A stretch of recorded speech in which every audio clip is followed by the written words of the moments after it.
नमस्कार, वंदे मातरम। आज का जो टॉपिक है हमारे इस वीडियो का वो है amniotic fluid embolism. Amniotic fluid embolism का मतलब होता है जब एमनियोटिक फ्लूइड यूट्राइन कैविटी से वेनस सिस्टम में चला जाता है, ब्लड में सर्कुलेशन में चला जाता है और वहाँ वेनस सिस्टम से फिर उसके पास जो पहला फ़िल्टर पहुँचता है वो पहुँचता है लंग्स में। लंग्स की जो फिर उसकी कैपिलरीज होती है वहाँ जाके वो अटक जाता है और जब वो वहाँ जाके अटक जाता है तो उसकी वजह से जो होने वाली तकलीफ़ें हैं उसको हम कहते हैं amniotic fluid embolism. So this amniotic fluid embolism, although it is very rare, you can see that in around 1 lakh deliveries only 2 to 3.3 cases are reported. Isn't it very rare? Yes, it is very rare. But why this is important? This is important if you are a student, then it is important from some points which is very much important in the diagnosis and management, and they may be asked in your MCQ exams, or even it can be asked in your Viva questions. And if you are a clinician, definitely now if you are a student, अभी आप student हैं, कुछ सालों बाद आप clinical practice में भी जाएंगे, तो उस समय आपको ये एमनियोटिक फ्लूइड एम्बोलिज्म इसलिए इम्पॉर्टेंट है। हालांकि ये बहुत रेयर है बट उसकी मैटरनल मॉर्टेलिटी जो है that is very high.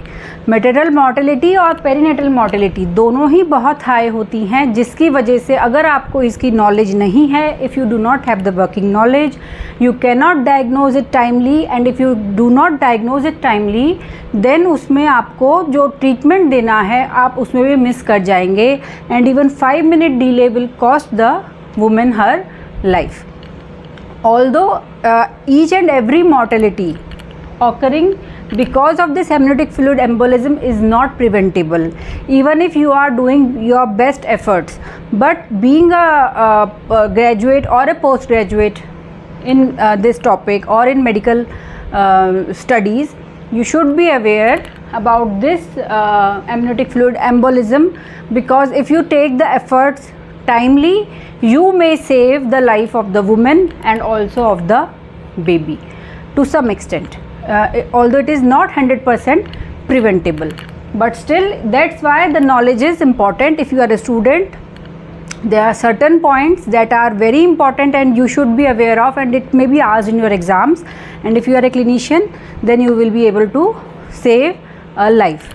Now what is the maternal mortality rate? It is around 20 to 35% maternal mortality it has got, and perinatal mortality is around 13.5 to 32%. So you can see that the mortality rate in both maternal as well as perinatal, mother की और उसके जो बच्चे की, दोनों की ही जान को इसमें बहुत अधिक खतरा होता है, इसलिए इसकी नॉलेज होना इम्पॉर्टेंट है।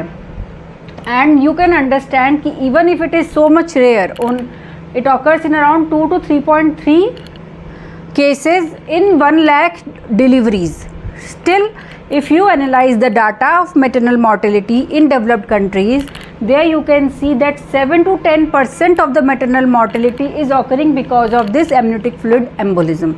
So because it has got a very high mortality rate, maternal as well as perinatal, and it is very, although rare, you should be aware of this entity so that you can take timely steps which will help your patient.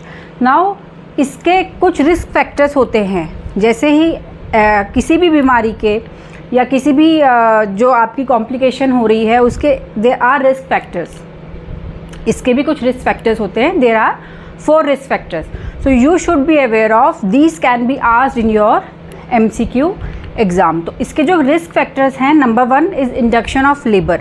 If you are doing induction of labour, there are 3 to 4 fold increase in this incidence of amniotic fluid embolism.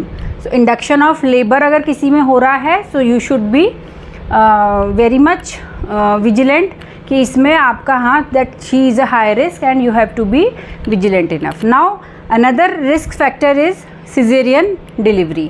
Cesarean delivery में almost 8% 8-fold increase इसके incidence का amniotic fluid embolism का हो जाता है। Now what next? Multiple pregnancy अगर किसी में है उसमें भी अराउंड 8 to 10 fold इंसिडेंस का राइज होता है in this amniotic fluid embolism. And fourth one is elderly age and multiparity. So these are the risk factors you should be aware of. It can be asked in your MCQ. एक तो, now come on, let's repeat with me. Number 1 is amniotic, this induction of labor, especially after doing amniotomy. If you are doing amniotomy, उसके बाद में patient को amniotic fluid embolism हो जाता है. So you have to observe the woman, and if she presents with the symptom, तो आपको quick action लेना है, जो कि हम अभी मैनेजमेंट पार्ट में देखेंगे.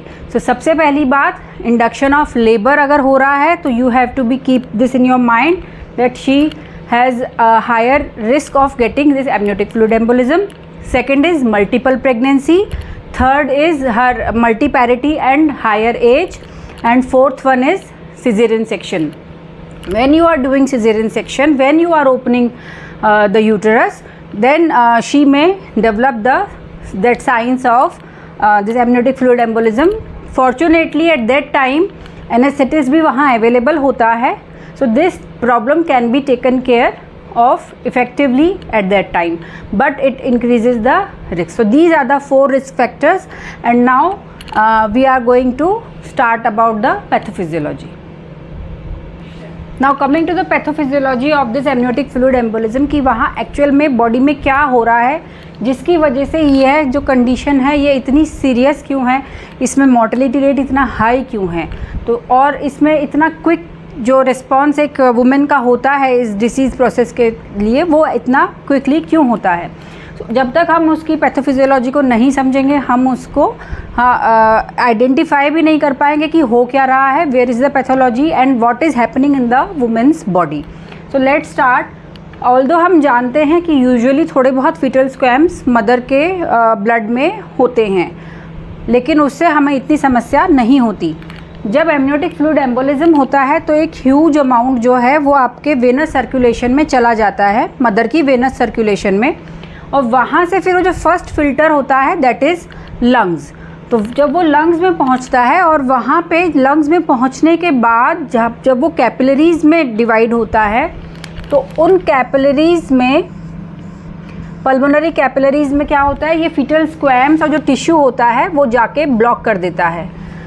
और जब क्योंकि ये थोड़ी अधिक मात्रा में होता है तो ये जो ब्लॉकेज है एक्यूट पल्मोनरी वैस्कुलर ऑब्स्ट्रक्शन, इसमें इनिशिएटिंग पार्ट है, जो इनिशिएटिंग इवेंट है दीज फीटल स्क्वेम्स. ये इसलिए इम्पॉर्टेंट भी है क्योंकि this can be asked in your MCQ. किसी तरीके से घुमा फिरा के वो पूछ सकते हैं, तो आपको अगर इसकी डिटेल पता है तो you will be able to crack the answer. So सबसे पहला स्टेप जो होता है, first step is acute pulmonary vascular obstruction. उसकी वजह से क्या होगा, जब आगे ब्लॉकेज हो जाएगा तो पीछे से वो प्रेशर बढ़ा के उस ब्लॉकेज से आगे बढ़ने की कोशिश करेगी body. So what is happening, immediately there occurs hypertension, and this hypertension is then followed, क्योंकि वो ब्लॉकेज है वो आगे जा ही नहीं पाएगा तो वो ब्लॉकेज खुलता नहीं है. Then occurs what, cor pulmonale, and ये बहुत ही ट्रांजिएंट है, बहुत फटाफट होता है. और कोर पल्मोनेल के बाद में क्या होगा, then there is left ventricular failure, क्योंकि आपके लेफ्ट वेंट्रिकल में ब्लड ही नहीं पहुंचेगा, वहाँ से वो आगे पंप ही नहीं करेगा, तो क्या हो जाएगा, hypotension and shock. So women lands into hypotension and hypotensive shock very quickly. ये तो एक साइड आपका चल रहा है. इसका क्या है, फर्स्ट इनिशिएशन जो हो रहा है that is acute pulmonary vascular obstruction. ये आपको याद रखने की चीज़ है कि what is the first event that is occurring in the women's body in amniotic fluid embolism. So this is leading to left ventricular failure. This is also important. It can be asked in your MCQ कि amniotic fluid embolism में left ventricular failure होता है. So hypotension and shock. Ultimately woman lands into shock. साथ ही साथ ये केवल shock नहीं है कि बस एक शॉक हुआ, आपने शॉक का क्या करेंगे, आप उसको फ्लूइड दे देंगे तो आप सोचेंगे कि सब ठीक हो गया. नहीं, ऐसा नहीं है कि आप उसका इंट्रावेस्कुलर फ्लूइड अगर आप उसको दे रहे हो तो वो ठीक हो जाएगी. This is one part that is occurring simultaneously. वहाँ पे क्या हो रहा है, जब ये फीटल स्क्वैम्स आपके वस्कुलर ऑब्स्ट्रक्शन करते हैं, पल्मोनरी वस्कुलर ऑब्स्ट्रक्शन, वहाँ पे because of this fetal squames and other tissue factors which are present in the amniotic fluid, what is happening, वो कहाँ फंस रहे हैं, वो कैपिलरी एंडोथेलियम में फंस रहे हैं, और एंडो कैपिलरी में, और capillary is lined by endothelium, endothelium injury हो रही है। सो what is happening, acute inflammatory response हो रहा है वहाँ पे, जो वो कैपिलरीज जहाँ पे ये ब्लॉक हुए हैं वहाँ पे वो केवल ब्लॉकेज नहीं कर रहे हैं, वहाँ पे साथ साथ वो एक इन्फ्लेमेटरी रिस्पॉन्स भी बढ़ा रहे हैं। इसको clinically it can mimic as anaphylactic और सेप्टिक शॉक, लेकिन क्योंकि आपको पता है कि क्लिनिकल कोर्स क्या चल रहा है, यू कैन अंडरस्टैंड कि दिस इज़ नॉट एनाफाइलेक्टिक, आपने कोई उसको नया तुरंत ड्रग नहीं दी है, तो आपको पता होना चाहिए कि क्या चल रहा है। अदरवाइज़ क्लिनिकली अगर आप देखेंगे कोई बाहर का पर्सन आ रहा है जिसको महिला के बारे में, उसकी पास्ट हिस्ट्री के बारे में, या उसकी ट्रीटमेंट हिस्ट्री, या लेबर में जो ड्यूरेशन में उसके साथ जो जो हुआ है, अगर उसको उसके बारे में नहीं पता, so you can not just see and tell कि ये समस्या है। इट कैन मिमिक एनाफाइलेक्टिक और as well as septic shock also. So acute inflammatory response जब आपके पल्मोनरी वेस्कुलेचर में हो रहा है तो वहाँ एंडोथेलियम में डैमेज होता है, और वहाँ से आपका जो इन्फ्लेमेटरी रिस्पॉन्स की वजह से क्या होगा कि वो बैरियर, आपका जो परफ्यूजन हो रहा है ऑक्सीजन का वहाँ पे, वो आपका रुक जाएगा। मान लीजिए आपका किसी वजह से ये स्क्वेम्स जो हैं ये आगे चले भी जाते हैं, लेकिन because of this acute inflammatory response जो हुआ है, जो एंडोथेलियल इंजरी जो हुई है वहाँ पे, उसकी वजह से उसका जो वेंटिलेशन परफ्यूजन मिसमैच होता है बहुत बड़े एरिया में, क्योंकि वह बहुत सारा गया है, बहुत सारे एरिया में गया है, तो वो आपका वेंटिलेशन परफ्यूजन मिसमैच होता है, जिसकी वजह से the woman lands into hypoxia. And वो सब भी बहुत क्विकली हो रहा है, जैसे जितना ये क्विकली चल रहा है ये भी क्विकली चल रहा है। And because of this hypoxia she may have either convulsion और she may land into coma. So she is also having hypotension shock and she is also giving through convulsion. So you may confuse, suppose if a woman is this severe preeclampsia, she is admitted with you, and after, if you are doing amniotomy and she lands into, she throws away convulsion, तो आपको क्या लगेगा कि ये severe preeclampsia has turned into eclampsia, right? सबसे पहले दिमाग में यही आएगा। But if you can correlate कि मैंने अभी एमनियोटॉमी की है, उसके बाद इसको कन्वर्जन आया है, and you are again doing her BP and she is in hypotension, so you will quickly understand that this is not eclampsia and this is amniotic fluid embolism. Although you will give her magnesium sulfate, yes, because every woman who is coming to you in labor room with history of convulsion, you have to give magnesium sulfate. You will give magnesium sulfate, but it will take some time. Immediately you will start her resuscitation, क्योंकि ये बहुत ही quick होता है। Within 5 minutes अगर आपका इसमें response नहीं आ रहा है, then you have to go to another step. Also we will look into the management part. And what else is also, if suppose woman survives first hour of this amniotic fluid embolism, although it is rare, we have seen the high maternal mortality rate, but if somehow she survives, उसने 1 घंटा निकाल दिया, then what next? Don't think कि हाँ भैया जो बुरा समय था वो निकल गया, now she is safe. Now she will land in DIC because of this acute inflammatory response जो वहाँ पे हुआ है. It will trigger the this coagulation factors को trigger करेगा intravascular, and she will land into DIC. So you have to take care of this also. So amniotic fluid embolism survivor अगर है तो she will have this DIC, very high chances of getting DIC. सो आपको अगर ये treatment आपको आया है diagnosis में, तो इसके लिए फिर आप तैयार रहिए. ये पता होगा तभी आप तैयारी कर सकते हैं समय रहते, और समय रहते अगर आप ट्रीटमेंट देते हैं तो although you can not prevent all the maternal mortality occurring because of this, but yes definitely the rate will definitely fall down. Now coming to the diagnosis, I just now told you that diagnosis के पता करने के लिए you have to be aware about the clinical course of the labour in that woman. तो अगर आपको clinical course पता है तब आप उसको डायग्नोसिस, अर्ली डायग्नोसिस कर सकते हैं. साथ ही साथ क्योंकि इसकी जो प्रेजेंटेशन है वो बाकी जो एनाफिलेक्टिक या सेप्टिक शॉक से बहुत हद तक मिलती है। सो ट्रीटमेंट आपका फर्स्ट तो पहले रिसस्किटेशन ही होगा, मैटरनल जो हम CPR करते हैं वही होगा, and then we can look for other factors also.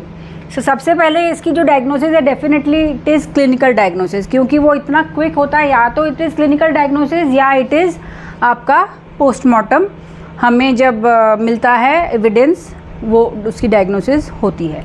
So clinical diagnosis करने में अगर आप सक्षम हैं, अगर आपको मौका मिल रहा है ये डायग्नोज करने का, तो उसमें आपको पता होना चाहिए दो आइदर और। जो क्राइटेरिया है इस समय वो है आइदर और का। उसमें क्या आइदर और क्या और है, पहले तो आपको ये समझना है। In the absence of any other clear cause, किसी और क्लियर कॉज के बगैर what is happening, acute maternal collapse. अभी हमने देखा मैटरनल कोलैप्स हो रहा है, वो एक्यूट मैटरनल कोलैप्स हो रहा है विद वन और मोर ऑफ द फॉलोइंग। वो वन और मोर ऑफ द फॉलोइंग क्या है, मतलब किसी और कारण के बगैर आप देख रहे हैं कि there is a maternal acute maternal collapse. एकदम से वो अभी तक ठीक थी और एकदम से बिल्कुल वो हाइपोटेंसिव शॉक में चली गई। तो और उसमें कोई और अदर, मान लीजिए she just now delivered and she had atonic PPH, ठीक, आपकी आंखों के सामने अटोनिक PPH हुआ and then she lands in shock. So you are having the cause of that shock, क्या वहाँ पे हिमोरेजिक PPH, उसको सॉरी अटोनिक PPH हिमोरेज उसको हुआ है। So she has landed in shock. जहाँ पे इस तरीके का कोई पहला कॉज आपको नज़र नहीं आ रहा और वहाँ वो वुमेन अचानक से प्रोफाउंड हाइपोटेंशन में चली जाती है, साथ ही साथ उसमें इनमें से जो अब मैं फॉलोइंग बताऊंगी, इनमें से एक या एक से अधिक साथ में एसोसिएटेड चीज़ें हो सकती हैं, जैसे एक्यूट फीटल कॉम्प्रोमाइज़। अब इसमें ये समझने की, मान लीजिए कोई प्रीवियस सिजेरियन का केस है and you have kept it for vaginal birth. अब वो वेजाइनल बर्थ के लिए है, प्रीवियस सिजेरियन है और एकदम से वो शॉक में चली गई, तो आप ये भी देखेंगे ना कि उसका कहीं रप्चर तो नहीं हो गया, यूट्राइन रप्चर तो नहीं हो गया। उस केस में उसका फीटल भी कॉम्प्रोमाइज़ हो जाएगा। सो आपको बाकी चीज़ें जो हैं वो आपको पता होनी चाहिए कि कोई अदर एकदम से कोई चीज़ उसको नहीं है। मान लीजिए वो गिविंग सेंसेशन की, उसको बहुत पेन है, वो पेन एकदम रुक गया और एकदम से वो हाइपोटेंशन में चली गई, तो उसमें क्या होगा कि हाँ आपको लगेगा कि हाँ maybe there is a rupture of the scar. या मान लीजिए इमीडिएट पोस्ट डिलीवरी उसको क्या हो गया, वो अटोनिक PPH हो गया, तो वो हाइपोटेंशन में चली गई। यहाँ आपको क्लियर कट कॉजेज़ दिख रहे हैं, लेकिन अगर आपको क्लियर कट कॉज कोई नहीं नज़र आ रहा और एकदम सडन उसका हाइपोटेंशन में जा रही है, always consider this your diagnosis. और उसके साथ में उसको एक तो एक्यूट फीटल कॉम्प्रोमाइज़ होना चाहिए, कार्डियक अरिथमियाज होने चाहिए, हो सकते हैं कोगुलोपैथी भी हो सकती है, कन्वर्जन, हाइपोटेंशन तो हमने अभी देखा है क्योंकि वो शॉक में जा रही है। मैटरनल हिमरेज में ऑकर लेटर पार्ट में, नॉट पहले। अगर हमने PPH के बाद हाइपोटेंशन में जा रही है वो नहीं, लेकिन शॉक के बाद उसको हिमरेज हो रहा है, अगर वो सर्वाइव कर गई तो वो DIC की वजह से उसको हिमरेज होगा। सो ये आपको ध्यान रखना है। और आपको क्या इसमें से एक्सक्लूड करना है, आपको ये एक्सक्लूड करना है कि वुमेन विद मैटरनल, जिनको मैटरनल हिमरेज पहले हुई है इन सब सिम्टम से पहले, वो इस कैटेगरी में नहीं आएगी। Just now I told you. तो जो ये जो मैटरनल हिमरेज है वो आपका बाद में होना चाहिए। और इसमें जो एकदम से जो सिम्टम वो कहेगी, what she will say, if she is in front of you, वो एकदम से रेस्टलेस और नमनेस, एजिटेशन, टिंगलिंग, एकदम रेस्टलेस हो जाएगी कि सांस नहीं आ रहा और एकदम से वो कोलैप्स कर जाएगी, ठीक है। या चेस्ट पेन भी बोल सकती है, तो आपको ये ध्यान रखना है। लेकिन क्योंकि इसके जो ट्रीटमेंट है वो इन सभी जो हम आगे इसके जो डिफरेंशियल डायग्नोसिस हैं उन सभी के ट्रीटमेंट में सबसे पहले मैटरनल रिसस्किटेशन CPR आता है। So that is the good point कि even if you have diagnosed it wrong, if you have diagnosed something else as amniotic fluid embolism, treatment remains the same, but you should be aware of this entity along with those things. Suppose she is saying कि I am having chest pain and she is already over around more than 35 or 38 years of age. So that 35-38 is a high risk factor we have just read in case of for this amniotic fluid embolism. और हो सकता है आप सोचे कि उसको भाई myocardial infection आया है, so you will call for the medicine people, but always remember आप एक ऑब्स्टेट्रिशियन होने के नाते you keep this in your mind as the first diagnosis and do your work accordingly. So इसके जो डिफरेंशियल डायग्नोसिस हैं वो सारे ही एक्यूट कैटास्ट्रॉफिक इवेंट्स होते हैं, इसलिए फॉर्चुनेटली उनका जो ट्रीटमेंट है, जो इनिशियल आपका जो ट्रीटमेंट स्टार्ट होता है वो आपका सपोर्टिव ट्रीटमेंट ही होता है. जैसे कि मायोकार्डियल इन्फेक्शन हो सकता है, देन कार्डियोमायोपैथीज, हार्ट फेलियर, कोई मान लीजिए उसको कोई वल्वुलर हार्ट डिसीज़ है, वो भी उस इमीडिएट डिलीवरी के बाद में आपको हो सकता है फ्लूइड ओवरलोड से उसमें इडीमा हो जाए और उसको ब्रेथलेसनेस हो जाए, वो शॉक में चली जाए. सो ये भी आपका हो सकता है, वॉल्यूम ओवरलोड हो सकता है. नाउ रेस्पिरेटरी जो है pulmonary oedema secondary to what, volume overload. Then acute asthma, उसको पास्ट हिस्ट्री ऑफ अस्थमा है. Then pulmonary embolus. Fortunately they all have higher mortality and the initial treatment is the same for all. Now what infection हो सकता है, severe sepsis, there is a history of chorioamnionitis और delivery के बाद में means उसको prolonged history of PROM है और उसके बाद वो एकदम से शॉक में चली जाती है डिलीवरी के बाद में. So these then pre-eclampsia, I just told you, pre-eclampsia, eclampsia, convulsion हो गई. कन्वर्जन हुई है वो एमनियोटिक फ्लूइड एम्बोलिज्म हाइपोक्सिया की वजह से, आपको लग रहा है कि she is in case of eclampsia और इवन हेल्प सिंड्रोम. तो ये जो हैं आपके एनाफाइलैक्सिस, आपने इमीडिएटली उसको मान लीजिए लिग्नोकेन दिया लोकल एनेस्थीसिया के लिए और एकदम उसको वो एनाफाइलैक्सिस हो गया, तो वो भी आपका इससे मैच हो सकता है. तो आपको ध्यान रखना है कि एकदम से कोई ड्रग देने के बाद अगर वो उसको लैप्स हुई है, there are more chances of anaphylaxis rather amniotic fluid embolism. So this is the clinical feature of, it should be kept in mind. और ट्रीटमेंट पार्ट में अब हम देखेंगे कि हमको क्या क्या स्टेप्स लेने हैं timely. You should be aware of, it is very important from legal point of view also, what treatment you are giving you will be writing in your notes, and because it is associated with the higher mortality rate, definitely इसका आपका audit होगा because of this maternal. So your paperwork should be very much clear what you have done. So जो आप जानेंगे तभी आप करेंगे और जो आप करेंगे वही आप उसमें नोट डाउन करेंगे. So we'll now just start see about the management. I missed one point जो हमने अभी आपको डायग्नोसिस में मैंने अभी बताया था कि इसमें एक तो या तो क्लिनिकली आप उसको डायग्नोस कर रहे हैं, one thing, and another is the postmortem diagnosis. जब आप पोस्टमार्टम एग्जामिनेशन कर रहे हैं and in lungs cut section if you are able to find the foetal squames and foetal hair, then it is because of this amniotic fluid embolism. So इसके दो diagnosis बनते हैं, एक तो clinically and second one is postmortem. Now coming to the, हमने डायग्नोस कर लिया, डिफ्रेंशिएट कर लिया. डिफ्रेंशिएट तो बाद में भी होता है, इमीडिएटली आपका डायग्नोसिस के साथ you may not be sure कि it is amniotic fluid embolism, it may be something else also, but because it is all the differential diagnosis, they are all catastrophic events and they all have the higher maternal mortality. So the management part is very much the same. Now coming to management, what is the first thing? You are around her, you have to do a early CPR. Immediately you have to start the resuscitation of the mother and start with the CPR. What is important is time.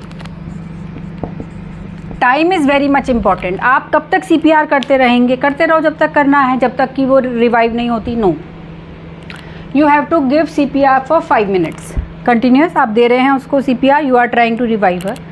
Suppose she revives, then her prospect is very much better, but keep in mind the point of DIC. अगर वो CPR में revive कर गई during initial 5 minutes, then it is very nice, her prospect of survival increases, and what now the next complication will be DIC, you have to take care of. Suppose if during the initial 5 minutes आपने जो CPR आप उसको दे रहे हो वो आपका effective नहीं है and she is not revived, so what next? This 5 minutes is very much important, क्योंकि maybe you are not able to save the mother, but now you have to focus on the child, the baby. So you have to try the CPR for 5 minutes. If she revives, it's very good. If now you have time, but if she is not reviving, what आप क्या करेंगे, 5 minute के एकदम से आप perimortem caesarean section करेंगे. Why this is important? Legally I am telling you this is इसलिए important है क्योंकि आपका अगर CPR फेल होता है, you are definitely going to lose the mother. Okay, now in the court of law, अगर आपने टाइमली पेरीमोर्टम सिजेरियन सेक्शन नहीं किया है, सो जो एज पर गाइडलाइंस के अनुसार अगर आपने नहीं किया है, so you are also going to lose the baby. Now the point comes कि why you have not taken the step timely. जो आपका गाइडलाइंस हैं उनको फॉलो करते हुए आपने टाइमली स्टेप लिया होता तो कोर्ट ऑफ लॉ में बात आती कि शायद बेबी बच जाता.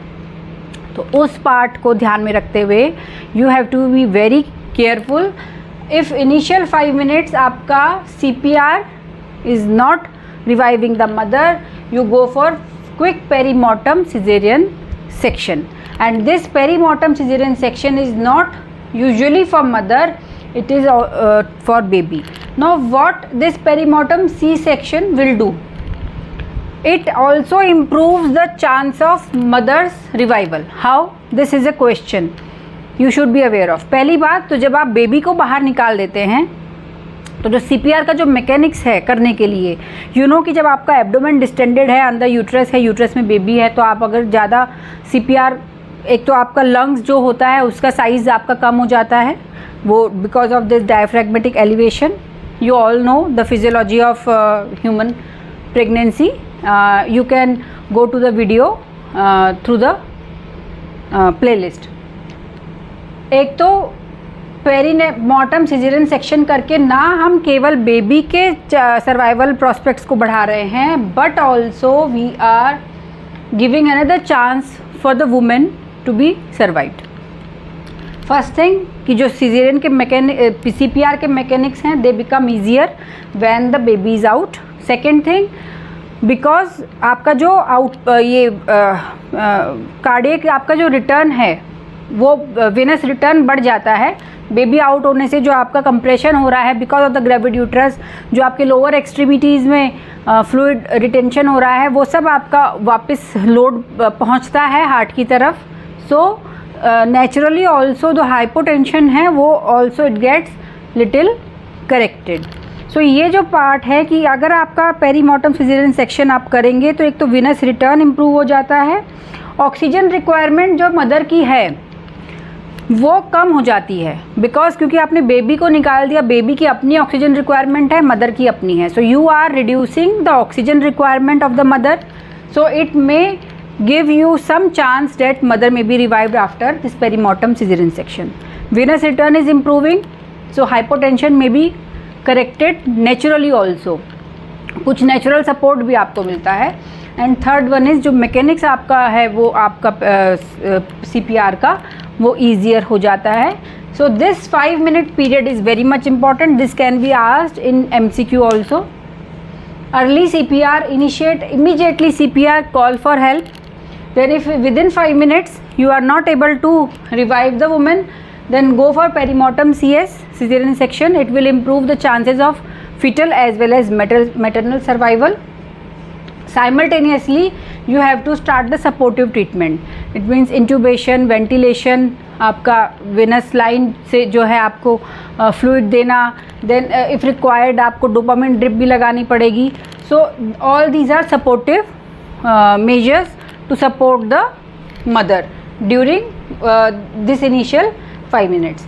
And if you have the facility nearby, you can go for plasma exchange and hemofiltration, but it depends whether this facility is available at your center immediately or not. If she survives this initial effort, then she has a good prospect of surviving the event. But remember, there are chances of landing her in DIC is still there. So this part, management part, this 5 minute time is very much critical in your paperwork. You have to be very meticulous. also while you are giving the treatment, and when you give the treatment, you have to write each and every step in your papers also. So your paperwork has to be very much correct, and it will be only correct when you are doing the right steps. So the initial hypoxia insult may be so profound that women may if they survive the initial insult, there may be profound long-term sequelae also, but it is better to survive. Childbearing should not, giving birth to a child should not be as painful that a woman loses her life. Every effort is to save each and every woman we can. So केवल हम अपनी knowledge बढ़ाकर अपनी चीज़ों को सही ढंग से समझकर ही सही स्टेप सही समय पर ले सकते हैं. आई होप ये वीडियो आपको पसंद आया होगा. If you have any queries, अगर आपके कोई भी क्वेश्चन है इस टॉपिक से रिलेटेड, तो आप प्लीज़ कमेंट बॉक्स में डाल दीजिए, मैं उसका जल्द से जल्द जवाब दूंगी. और अगर आपको हमारा ये वीडियो पसंद आता है तो हमारे चैनल को सब्सक्राइब ज़रूर करिएगा. और अगर आपको कोई भी टॉपिक और जल्दी जानने की इच्छा है तो please do right in your comment box. Thank you.